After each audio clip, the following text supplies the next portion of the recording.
Belief in witchcraft is universal. It has both negative and positive responses. In a neutral sense, witchcraft is sorcery, the magical manipulation of forces by casting spells and conjuring or invoking spirits. It has been used by humankind since prehistoric times in an effort to control the environment and enhance daily life. Throughout history, witches have been feared because they were believed to be evil, in consort with the devil, and able to fly through the night on a broomstick and shapeshift into magical creatures. The same women who were sought after, healers, midwives, the wise women and crones, for help were the ones who were also feared for their knowledge. In truth, witches are in tune with nature and with themselves. They are men and women who are dark and light, day and night, healer and justice all in one. To be a witch is to be a keeper of balance, the essential witch.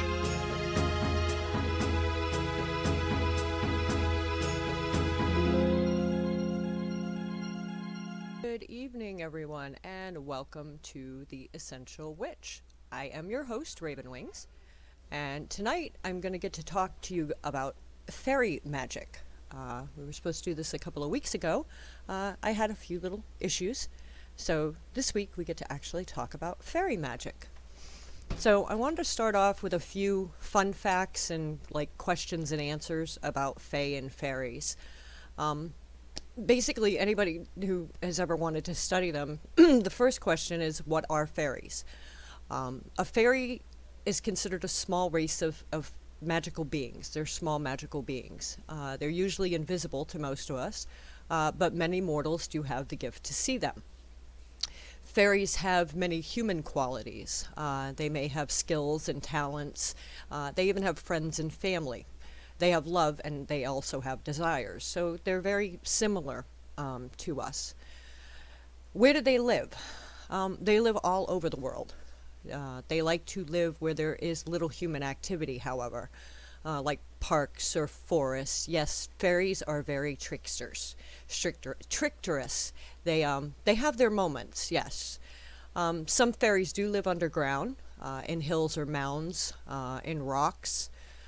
They have fairies in Scotland called the Shee, S-H-E-E. They live in your mounds and rocks and stuff like that. Some fairies, like Dryads, live in trees, while others have taken to the sea in the form of mermaids or merrows, which are sea spirits. So fairies are not just the typical, Tinkerbell type of thing. There's a lot of difference with fairies for different types of fairies. Cloud fairies appear as huge beings in the sky and are creators of imagination. Flower fairies are gentle spirits of the earth and live among the flowers and near the bottoms of trees and stuff like that. And then butterfly fairies look just like butterflies and live with the flower fairies. So there are different forms of fairies, including gnomes and trolls, and I'm going to get into a lot of that in this show, so you'll learn a little bit. Most people will ask, well, how do you find a fairy? Well, you can go to them or have them come to you. Walking slowly down a path, looking in the sky or near the bottoms of trees. Look at butterflies. It could be a fairy. Also, fairies like to travel on the backs of dragonflies. Hummingbirds, that kind of stuff. Yes, and like Cardia said in the chat room, not all of them are pretty. If you want to find a fairy, always dress in very colorfully when you go searching for them. They do like bright colors and stuff. You can even put on sparkly fairy dust, which Athena root is a good choice if you're going to wear any kind of herb to go with it. It makes you appear more like the fairies and not frighten them as much. How do you bring a fairy to you? Well, if you'd like to attract fairies to your home, a good place to start is to clean up your room. House fairies such as elves, pixies, and brownies don't like clutter or mess. You want to keep everything kind of neat. They get upset when things are messy. House fairies can be very helpful and playful to have around. Sometimes they move things from one place to another to play harmless pranks on you. Mine do that with keys, For some strange reason, they like my keys. But mostly they will bless your home and bring you good luck. Um, how do you get them to clean for you? I don't know. I had a cleaning fairy. The dust bunnies under the bed killed her. So I don't have my cleaning fairy anymore. I keep hoping that there's a cleaning fairy out there and I'll attract it one day. I really do. Because I would really love.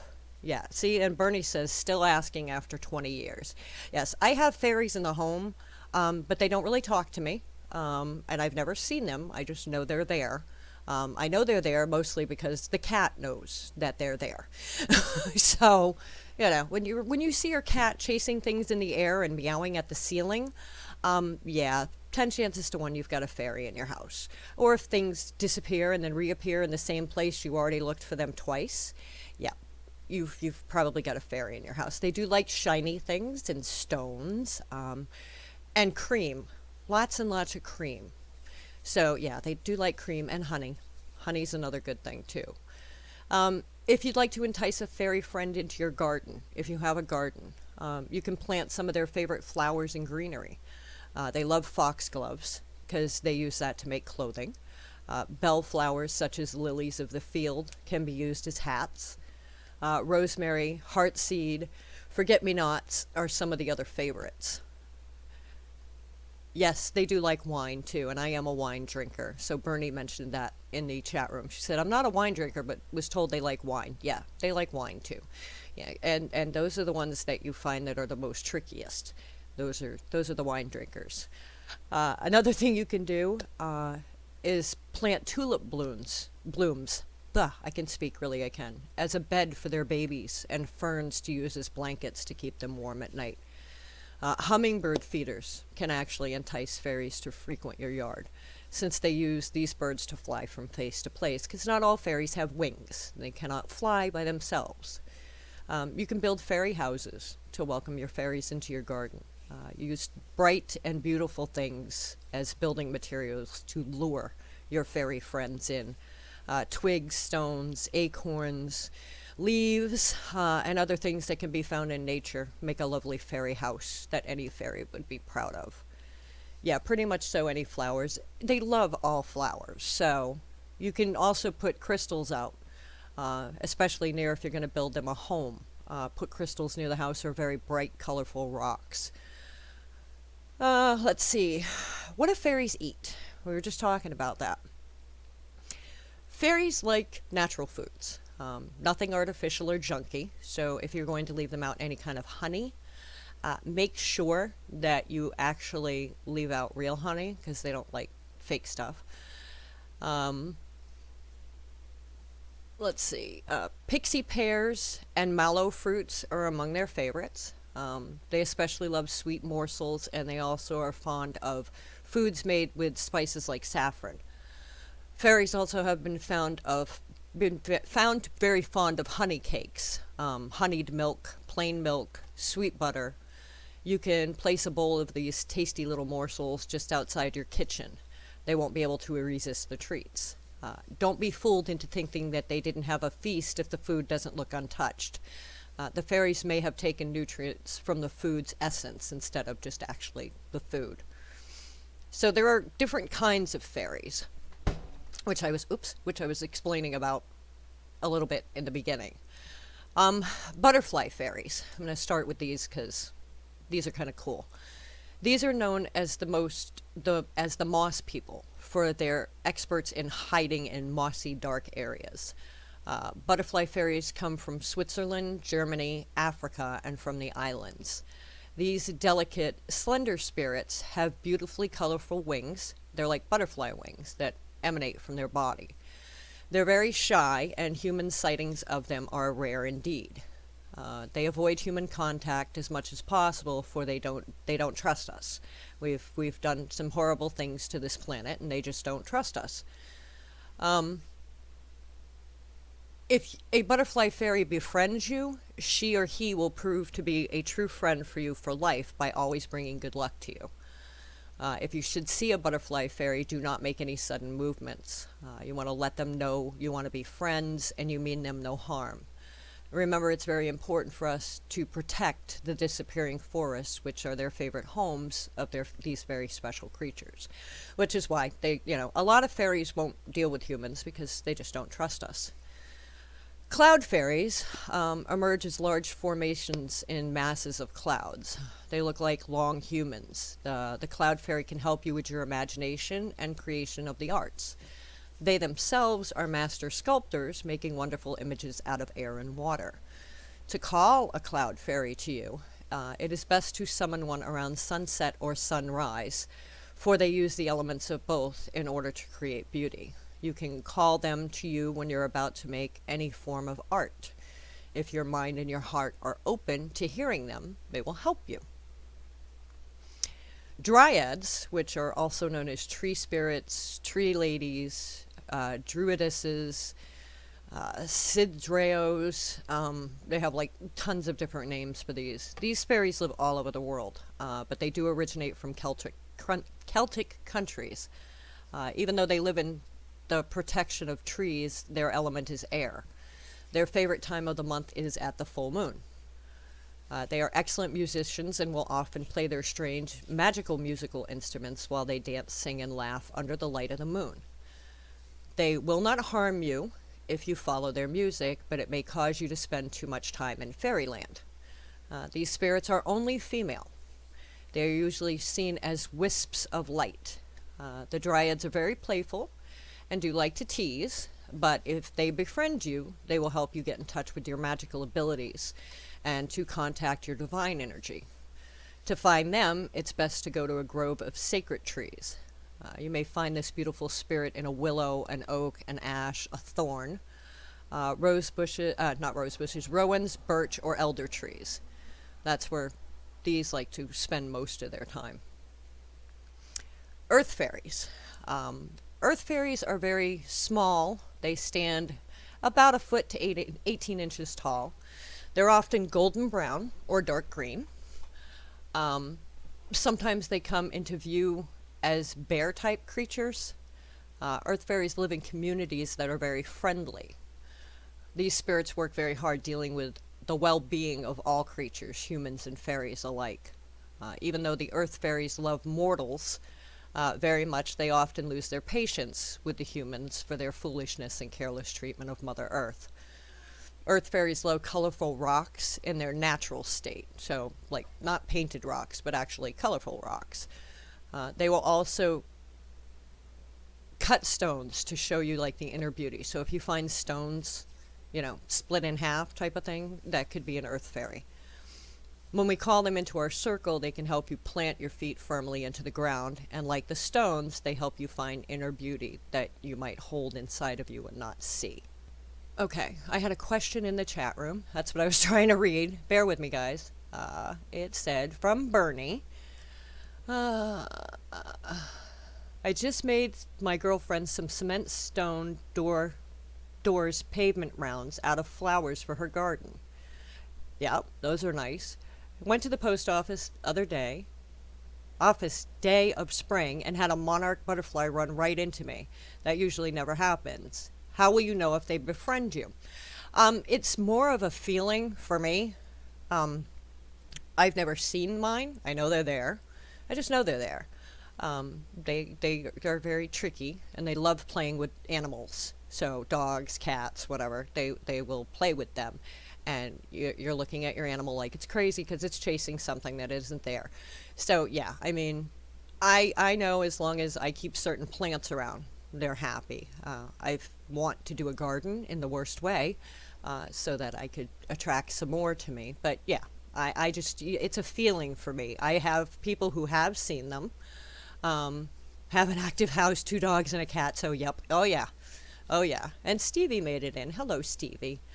Yeah, you'll know. You'll just know when they're there. It's very weird. It's just a feeling more than anything else. So, flower fairies. These are the peaceful spirits of the earth. These aren't your tricksters as much.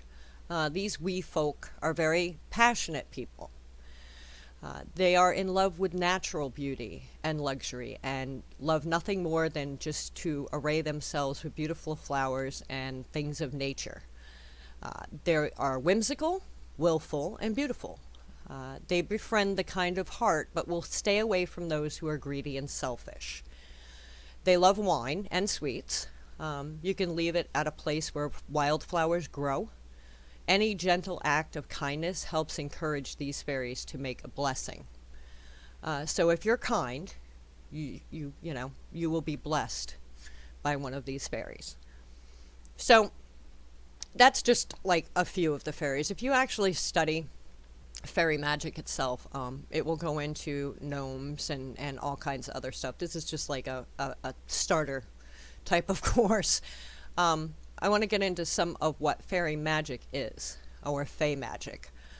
This is using these mythical creatures instead of gods and goddesses as the basis for ritual magic. So if you're used to using the goddess Diana for a ritual, this would be using a different Fae for that purpose. The Fae are not just fairies and pixies, like I said before, but also gnomes, unicorns, dragons, elves, trolls, and other mythological creatures. These creatures lived on our realm in the past, but they've moved into another realm. Once man started ruling the earth rather than cohabitating with its inhabitants. When we decided to take over and run nature out, they kind of moved into their own realm of being. Fae magic is not easy to learn. It's really not. I've been studying it now for, oh God, I would say 6 years, and I'm still learning. It's a big learning process. It's steeped in lore and legend rather than guides and tutorials. So you have to go back into lores and legends, and there's a lot of Celtic information on the Fae. It's read. Study. There are a few things that should be done to practice Fae magic. First, you need to learn identification, know the Fae's limitations, how to find the Fae, creating a magical space, meeting them, and building a trust. These are like the building blocks to working with the Fae in a magic, in your magic. Identification. Each type of Fae has its own type of magic.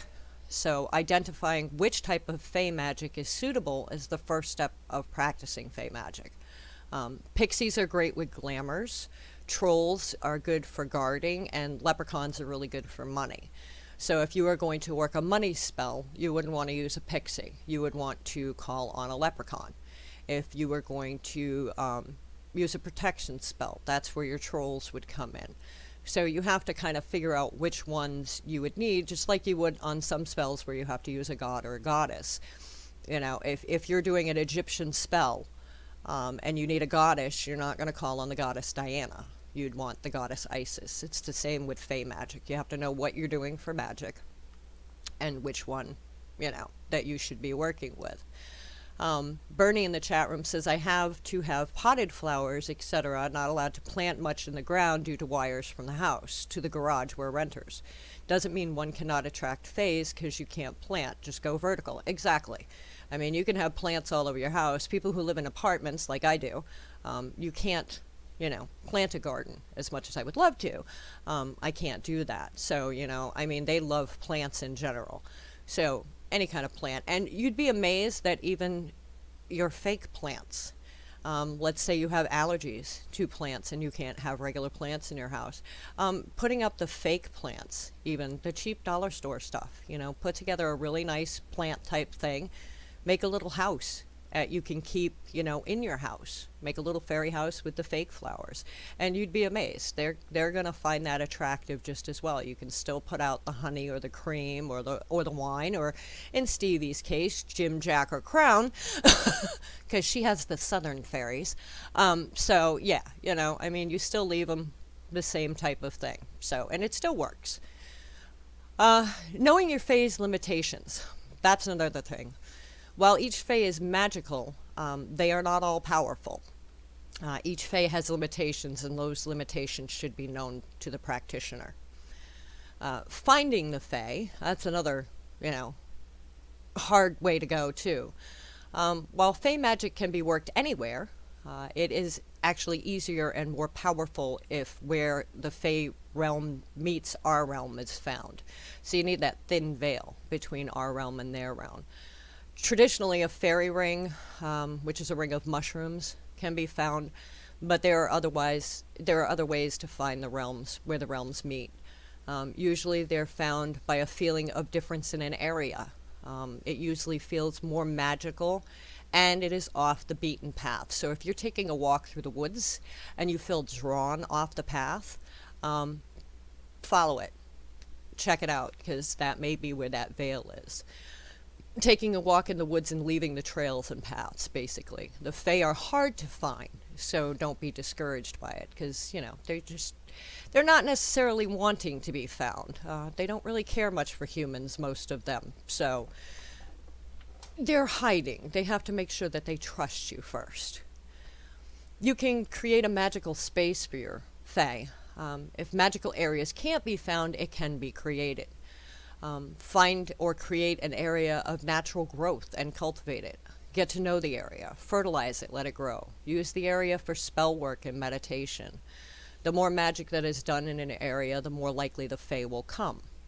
They are attracted to magic. So find what trees, plants, and flowers attract a particular type of Fae, and you can build a sanctuary like that. Meeting the Fae.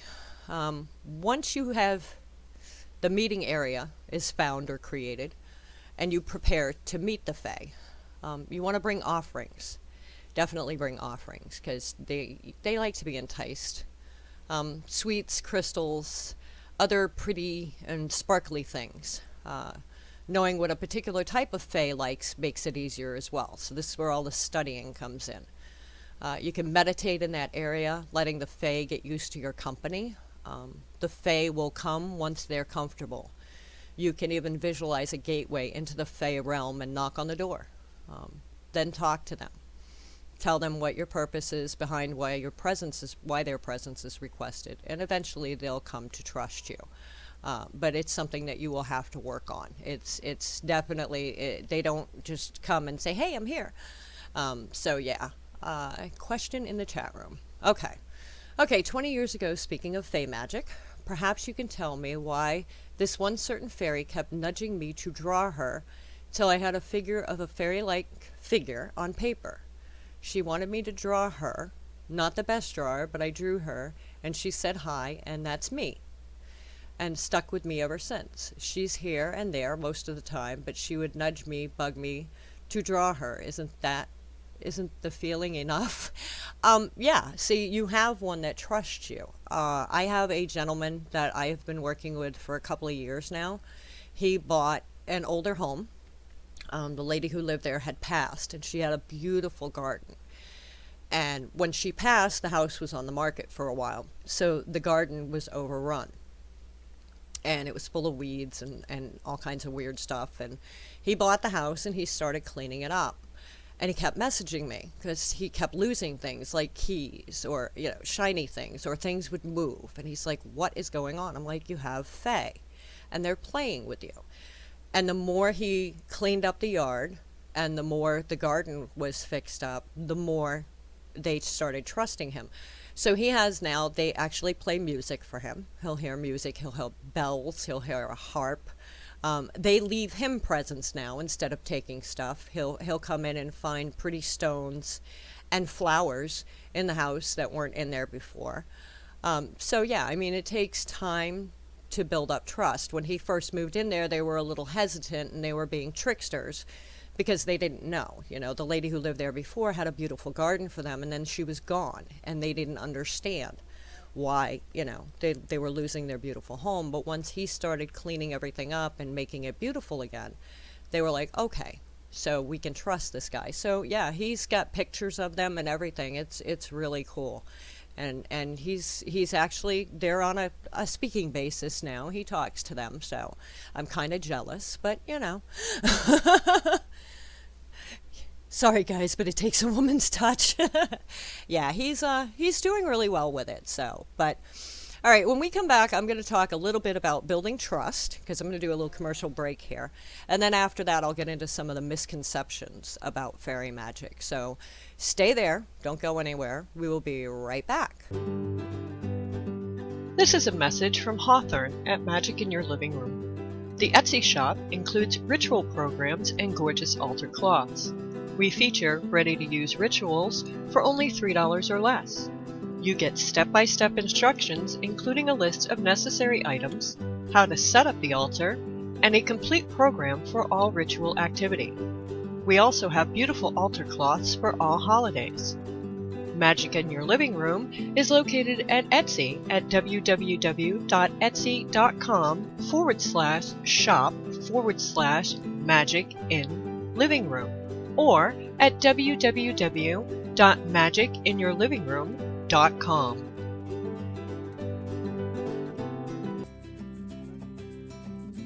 Don't let our name fool you. Candles by Stevie is more than just a wonderful candle shop. We're a family-owned and operated pagan business that is driven to provide our customers with top-shelf goods and services while providing personalized service that the big box stores and most online retailers just can't compete with. While most know us for our unique handcrafted ritual and our bleeding skull candles, we also carry magical herbs, teas, healing stones, oils, book, handcrafted jewelry, and so much more. Candles by Stevie makes handcrafted image candles, including a variety of god and goddesses, eggs, and even unique phallus candles, 4 sizes of skull candles, and our pillars start out with votives all the way up to a whopping 4-pound candle. If you don't see what you're looking for, or you would simply like a one-of-a-kind candle, please ask. We love making custom candles. You're invited to visit us at Candles by Stevie, located at 325 5th Avenue, Northwest Atala, Alabama. Our phone number is 256-312-8227. But don't worry, if you're not able to stop by, we'll gladly ship our products worldwide. You can call us, or please feel free to visit our Etsy page at candlesbystevie.etsy.com. And don't forget to like us on Facebook. And welcome back to The Essential Witch. I am your host, Raven Wings, and tonight we've been talking about Fae and Fae Magick and how to attract a Fae and what the Fae really are and stuff like that. So if you missed the beginning of the show, that's where we're at now. We're going to be talking about building trust. The last step to getting started with Fae Magick is also the most important step. It's building trust with them. The Fae do not trust easily. They expect trickery, deceit, and lies. Most Fae will share their knowledge, but they do not want that information getting out to the public. They only share information and spells with the Fae's permission. Be respectful. You're going to have to know that if they are lied to, if you trick them or use them, they will bring it back on the ones that did it to them. They can be very, very mean when they want to be. Fae magic is not the easiest type of magic to learn. It is considered advanced magic by most practitioners, and learning the basics of magic first is absolutely important. If you are just beginning down your magical path and you're not sure what kind of magic you want to do, Fae magic is not something you're going to want to get into. Also, and I say this because if you are Wiccan and you follow that law of 3 and that Wiccan read, Fae magic is probably not something you're going to want to get into. They have a darker side. They work on both sides. They can be very mischievous and they can be very mean. And if you, in any way, shape, or form, lie to them or trick them in any way, you will never have a Fae trust you ever again. They don't, because we've done so much damage to the planet as humans that they don't trust us as it is. So if you're not pure of heart and you're not ready to be around the Fae, they won't come to you either. They absolutely won't deal with you at all. So some of the misconceptions. I want to get into this a little bit. So, yes, there are fairies that look cute and tiny, like tiny little creatures with wings. Yes, they appear all through literature and artwork and music and movies as tiny creatures with little wings. Fairies are probably the most frightening creature anyone will ever encounter in legends and folklore. Children of the 20th and the 21st centuries have grown up to the idea that fairies are adorable. That they are so cute and harmless, that they're so tiny they fit in your hand and they can't hurt you. That is very wrong. um, the fairy in question has magic. She has magic, and magic is not necessarily good or evil. Magic in itself is dangerous in the wrong hands and beneficial in the right hands. And fairy, this cute little tiny creature with wings, can easily hold your fate in the balance. The fairy magic can be anything and everything. They can cast enchantments, bestow gifts, plant curses, and change form. With magic, they're more than just cute, tiny little creatures with wings. You can definitely see fairies as adorable miniature versions of supermodels, but for the most part, because they have magic, they are more formidable than their forms let on. The downside to all of this is that they mostly act accordingly to their general emotions. They can feel angry, sad, and joyful. They can hate, and they can succumb to boredom and therefore mischief. They might want your loved one and spirit them away into the fairy realm. They can drive you mad, and that makes them dangerous. Fairy folk, or simply the Fae, are creatures with magic abilities. They don't all just spontaneously combust into magic. Some have blatant supernatural powers, like changelings, sirens, and dormovoys. Others are magically solely by their existence, which would be your giants, your trolls, and your ogres. But there is no denying the fact that most fairies are closely linked to the magical powers imbued by nature. That is perhaps why the elemental classifiers exist. Yeah, exactly. Like Bernie said in the chat room, it's Disney and other commercials that give them that cute aspect, unless you know Fae Magick in its true form. Yeah, and they can be. They can be just as mean as they want to be. And there are some Fae that you work with, such as gnomes, which work towards the darker side. So they don't do as much positive as they do, they're good for banishings and stuff like that. So you're not going to be using them for a love spell. Fairies are referred to differently across the world, too. Western Europe, they are called fairies, or the good folk, the hidden people, or the little people. Scandinavia and Germany mostly know them as elves or kobolds. Persian mythology sometimes attributed them to the term Paris, to fairies, P-E-R-I-S, because they took the form of beautiful female spirits. Evil for the natural troubles they caused, drought, famine, other natural disasters.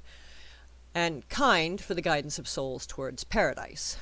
The jinn, J-I-N-N, are the Arabic equivalents to fairies, though they're often just invisible spirits that grant you wishes in fairy tales. In India, the Bongas are considered the evil fairies. I don't want to get too deep into the history of the Fae, so it's really, this is like an abridged summary of the actual version. If you're going to do Fae Magick, there's just so much involved with it. A 1-hour show can't even cover. I'm just trying to give you an idea of what it's like if it's something you do want to look into. The Fae folk have been around for millennia. Folklorists have surmised that these creatures stemmed not only from legendary figures, but that they were also based on perceptive differences between cultures as well. The Persian myths referred to creatures such as Paris or Peri, which are described as creatures that had come from the sky. After seeing the pale-skinned people of the north, perhaps the Persians saw that the Nordic and the Slavs were Peri. This may also be true in reverse. The Vikings speak of the Thane, F-E-E-N, roughly translated to fair ones. Then there is the Sith, or the Hill People. In their accounts, they were referred to as the Picts, Picts. So if you're in any way curious to know where the term fairy or pixie even began to take fruit, you can start there. Fairies stemmed from legends and mythology. The Welsh particularly, they were the ones that collected a lot of lore mixed with Arthurian-based stories. Speak of the goddess Rhiannon, whose presence can be akin of that of the fairy queen Morgane, Le Fay, from Arthurian legends. In Ireland, the mythical people of the Tuatha Dé, Danann, were thought to be fairy folk because they worshiped the goddess or the fairy queen. Technically, the name translates to people of the goddess Danu. But this has since been believed incorrect, since Danu isn't the name of a goddess that they worshipped. By the Middle Ages, pagan beliefs, and therefore beliefs in the supernatural fairy world, became less and less condoned. Gone were the superstitions about the 7-year king and the strange blood rituals and the fear of the wild hunt. Instead, majority Christians Europe typified fairies as shameful, not so powerful creatures cast out of the heavens. Because fairies did not pick a side between heaven and hell, they were cast down as fallen angels and were banished to the mortal realms to live out their punishment. The fairies live with humans, but as fallen angels go, they exist in a parallel plane, in the fairy world hidden from mortal eyes. Fairies were always believed to be either good or bad. There was no in-between. Up until the 15th century, the classification of fae folk was usually limited to whether they were evil spirits or benevolent ones.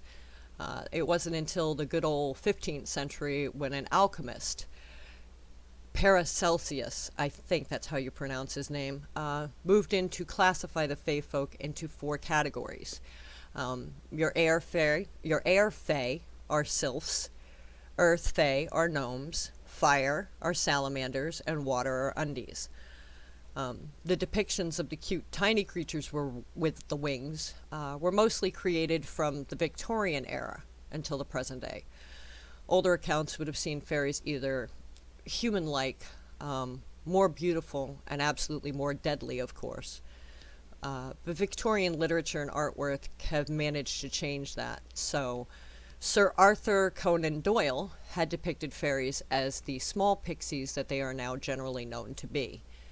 Artist Arthur Rackham also drew fairies as these small creatures, and subsequently many artists took the same path.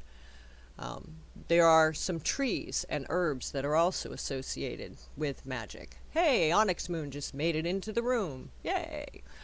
The Fae have definite affections and sentiments for certain trees and plants. I'm going to give you a list of the following trees and herbs that can be used when you want to communicate and in magic with the Fae, when you're working with the Fae. Elder is one of your great trees to use if you can use elder. Even elderberries. This is said to offer protection to the fairies from negative spirits. Hawthorn, which is also known as witches' trees, one part of the sacred triad of trees that are said to be sacred to the fairy. The Fae, their triad is oak, ash, and thorn. When growing naturally together, they create a place where it's easy to see the Fae. So if you can find trees that are together like that, you might have a better chance of finding them. Once believed to be the transformed bodies of witches who had shapeshifted into tree form, more likely that the spirit seen in the hawthorn was that of a dryad or a tree fairy. Oak, legend tells us that the fairy folk are in the oaks. Oak trees are believed to provide safe havens and homes for many varieties of fairies. Apple, the bark of an apple tree or its fruits themselves have the power to transform a true-hearted seeker to another world, to the other world. You want to burn the bark as an offering to the good folk on Midsummer Night, and it is also used in fairy love spells. Bluebell, this is the most potent plant for fairy magic. Fields of bluebells are said to be so dangerously enchanted by fairies that a child who wanders into one may be held captive there by the Fae. and adults are unable to leave once they enter the blueberry patch, unless the Fae lead them out. So planting bluebells to attract fairies to your garden, they are called to the midnight revels by the sound of bluebells chiming. If you hear a bluebell ringing, this indicates the presence of a malicious fairy. So not all happy fairies. Clover. Fields of clover are believed to attract fairies. A four-leaf clover is said to provide protection against the Fae and to be able to break fairy spells and glamours.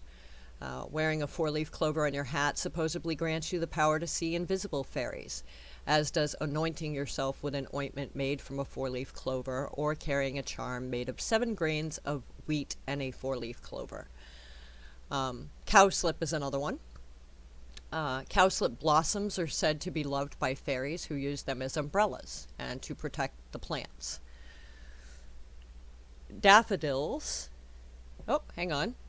Ismal. My mother used to tell me to ask before cutting an elderberry plant to allow the fairy to get out, so not to kill it. Exactly. Yeah. And with any plant, you want to make sure, that you have permission, to cut that plant first. Because even if it isn't a Fae, it may be another magical creature that's living in it. So you want to make sure that you're asking permission first. Cowslip blossoms are said to be used by the fairy who... Oh, I went over that already. Daffodils. I knew I was going backwards. These are used for evoking fairies and elves. Elderberries. This is what we were just talking about. You can use this to make fairy wine.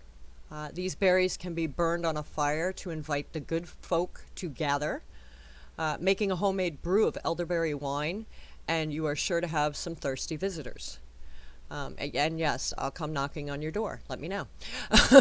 It is said that if a human drinks the wine, he or she will be able to see the Fae. If a human should drink elderberry wine from the same goblet as a fairy being, he would be able to see them forever after. Elecampane, elfwood, and elfdock are folk names for elecampane, an herb whose roots are used in fairy magic. Scattering the root about is said to attract fairies to your home, and growing it is said to attract them to your garden. How about winter fairies? Anything on them? Haha, come on. I'm in the white stuff for 9 months, still trying to figure out how to please them in the white. I agree with you. I live in Maine, so I hear you. I'll get into a little bit of that. A little bit. Give me a little bit. Fairy wands. These are associated with Tatiana, Shakespeare's fairy queen. They are used magically to call the Fae for help. Ferns are favored by pixies, who are sometimes said to be found near them. Forget-me-nots. These provide protection from fairies. They are said to help unlock the secrets of the Fae and pave the way to fairy treasures. Yes, hagstones are supposed to help you see the Fae world too. You're supposed to take them out and look through them. You look through the hole. Hagstones are stones that naturally occur with a hole in the middle. Foxglove. This is poisonous, just so you know. Folk names for foxglove. There are other names for plants, and trust me, I've done herbology for the last, oh my god, I don't even want to talk about it, 30 some odd years. Every plant that you hear a name about has got at least 6 other names in folklore, so yeah. Folk names for foxglove include fairy thimbles, fairy gloves, little folks glove, and fairy fingers. Fairy petticoats, fairy cap, and fairy weed. Yeah, I did a lot of studying with hagstones because I love them, so yeah, that's the only reason I knew. Foxglove is strongly associated with fairies. They say they wear them as hats, these little tiny flower hats. It's used in fairy magic and for the evocation of elves or the earth element. The leaves are said to grant and release from fairy enchantment. And planting foxglove is an invitation to fairies to enter your gardens. Wearing foxglove is a charm to attract fairy energy. The juice of the plant is said to be effective in breaking fairy enchantments. Grass, just plain old grass. Small fairies are said to ride bundles of grass as horses. Heather stalks are said to provide food for the fairies. A field of heather may contain a portal to the fairy kingdom. Holly and holly berries are said to be a fairy favorite. Hollyhock, fairies are said to love hollyhock, especially the pink ones.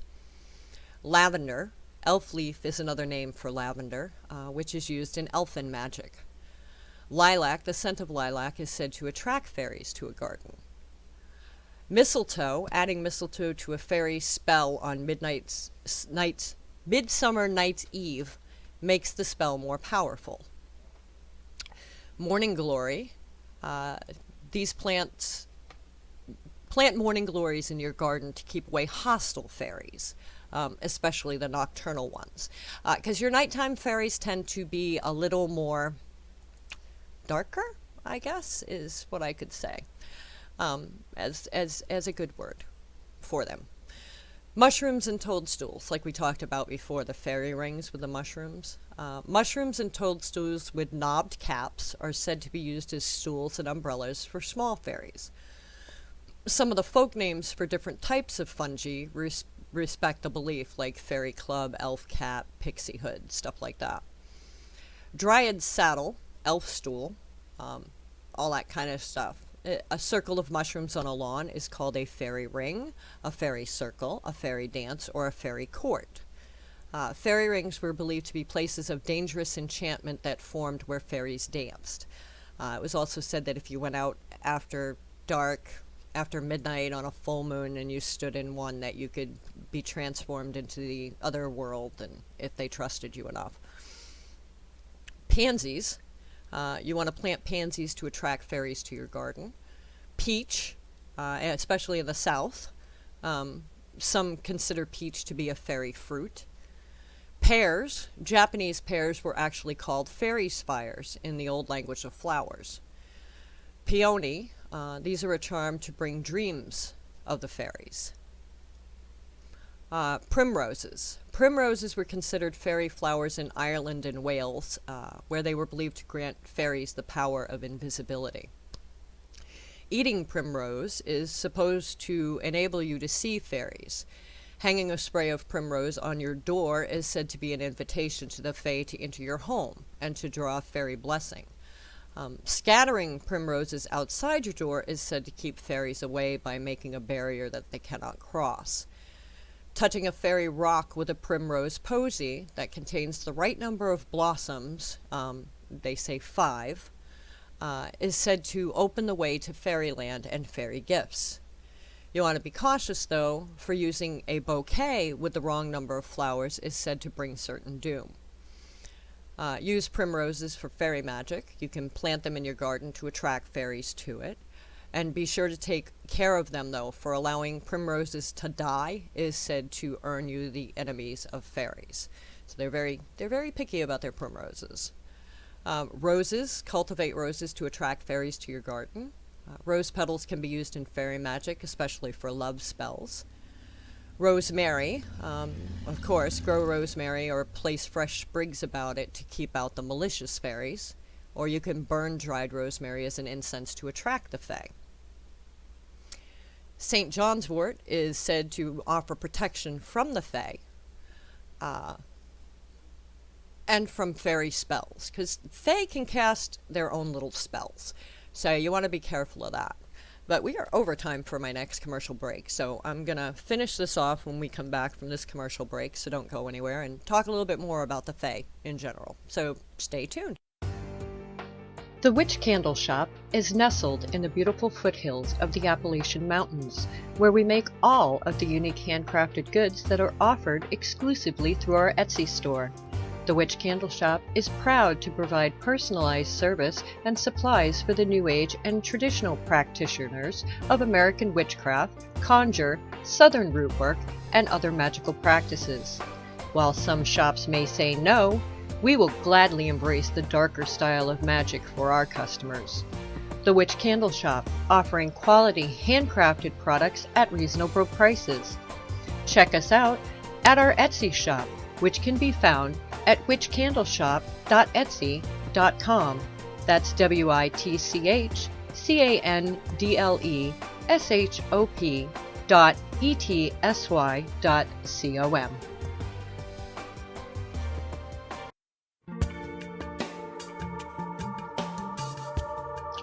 Looking for that special item for your mantle or that one-of-a-kind gift for the love of your life? Visit us at Sleeping Griffin.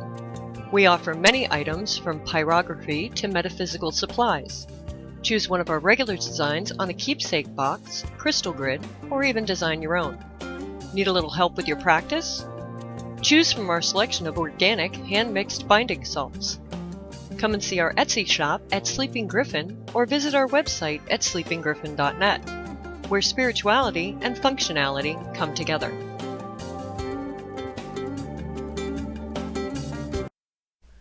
And welcome back to The Essential Witch. I am your host, Raven Wings. And if you were in the chat room right now, you would see the wonderful conversation going on between Stevie and her husband about her being a hospice worker for plants. And her husband just said the last cactus she stabbed itself to end it all. So, yeah, you guys have to get into the chat room and stuff because we have fun in there. You know, you can listen in, but the chat room's more fun. Talking about different plants and stuff to use with the Fae. Thistles. Thistles are also known as Pixie Gloves because the Fae are said to use the tiny flowers as gloves. Thyme is associated with the fairies, and wearing a sprig of thyme, of wild thyme, or the essential oil of it is said to help one see fairies. If you place a sprig of thyme under your closed eye and sleep upon a fairy mound, you will supposedly be guaranteed that you're seeing fairies. Dried, powdered thyme, sprinkled on doorsteps and windowsills, is an invitation to the Fae to come into your home. Snapdragons, Raven. I love snapdragons. Snapdragons are cool. When they die and they dry up, they look like little skulls. They're so cool. Wild thyme, gathered from the side of a fairy mound, is especially potent in use for magic. And last but not least, violets. Violets are sacred to the fairy queen, and they can be used in fairy spells as well. I mean, and 9 times out of 10, it's not going to matter what you use for an herb or a plant. It's really not. They love anything to do with nature. So if, you know, your gut is saying use something different than anything that I've put on the list, go with your gut, because they do everything that's natural. So, you know, you don't have to worry about it. They're going to love whatever you're going to work with. There are some different types of Fae that we talked about in the beginning. But they do have all different kinds of stuff. So I wanted to talk a little bit about some of the other ones that we didn't talk about. Now, we talked about water ones like mermaids and stuff like that, and dragons and stuff, and leprechauns. But they're also called brownies. There are some that are called brownies. There are darklings. There are gnomes, leprechauns, pixies, redcaps, wood fae. I mean, there is a tremendous list. So you don't have to worry about it. There's fae for everything.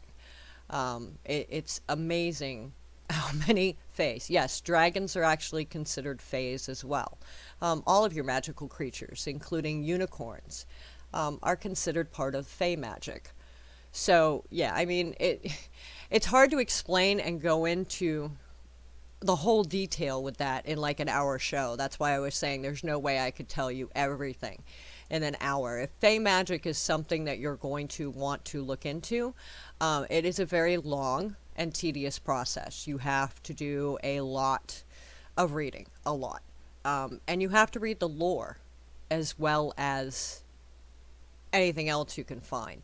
A lot of your information will come in from lore itself. So you want to make sure that you read like the old, even old nursery rhymes actually have lore in. Onyx Moon found a way to make the chat room bigger. That's funny. But yeah, I mean, Fae have a gigantic list. And on my Walking the Crooked Path page, I do have a book on there. If you want to start studying about the different types of Fae, I don't have it next to me anymore because I'm not in the office anymore. I have now moved into the living room. So if you look on that list, I do have a couple of different Fae books. You want to find out exactly what Fae you're going to be dealing with. And where you live is going to have a big impact on what Fae that are going to be around you. I am going to look into a little bit of the snow Fae for Bernie, because Bernie and I live in, the land of eternal winter. So I will look into some of that and get you that information, Bernie. So, it's a very long, tedious process. Fae magic cannot be taken lightly. It is like doing any kind of elemental magic. If you're going to work with energies such as your wind and stuff like that, you don't take that magic very lightly. It's considered an advanced magic. Fae magic is very much so an advanced magic. There's a lot of study and a lot of stuff you have to go through. So you want to make sure that it's something that it's a path you'd want to go down, because there is some darker sides to it. It's not all love and light and pixie dust and Tinkerbell and Peter Pan. It's not all like that. There are trolls, there are gnomes, there are darklings, there are all different kinds of stuff out there that and you have to know which Fae you're going to be using for what specific purpose. And I can't really say using, what Fae you're going to be asking to assist you. Because if you use them and they find out you've used them, they can be very malevolent little creatures. So even your little Tinkerbell fairy, if you piss her off, can turn into, an evil little witch that you don't want to cross. So you want to make sure that, if you're going to go down this road, your heart is in it. You're not going to lie to the deities that you're working with, your Fae. You want to make sure that, your magic is thought out before you even attempt it. So, yeah, you want to be very, very, very careful. So, but that is our show for this week. Coming up next, we have Lady Stars and Fire with Getting Familiar. And I will be back with you guys on Sunday. And on Sunday, I'm having Samuel McCormick, who is one of my first guests that came on when we first started this whole radio show thing. He's coming back on because the sound was so horrible last time that it came out so bad. So I'm going to have him back on again so that we can do this for a second shot. So I will be back with you guys on Sunday. I want to thank you all for coming out and listening to me ramble about the Fae. And if you have any questions, feel free to message me. Raven Wings, Walking the Crooked Path, The Essential Witch, my own page. I mean, just hit me up everywhere, and I can give you guys any information you want. And if I can't find it, I will find somebody who can. So, thank you all, Mark, Bernie, Onyx, Cardia, Stevie, Robert, everybody in the chat room. Thank you all. And Bernie, I will get back to you on the Snow Fae. Thanks, everybody. Have a great night.